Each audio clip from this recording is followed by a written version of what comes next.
কেনে লাগিছে সকলোৰে মোৰ লটি ঘটিবোৰ চাই? কি ধুনীয়া ল'ৰাৰ লগত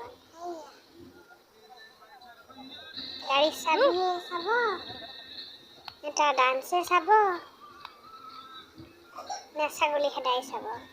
গোটেই মোৰ মূৰটো নষ্ট কৰি দিছে দেই। আৰু দেখোন পিছলৈকে লটি ঘটি চাই থাকক আপোনালোকে। মামাকক দেখি দৌৰিছে, এইটো মামা মোবাইল টিপি টিপি আহি আছে। অ'কে, পিছত আৰু দেখাম দেই। Bye bye.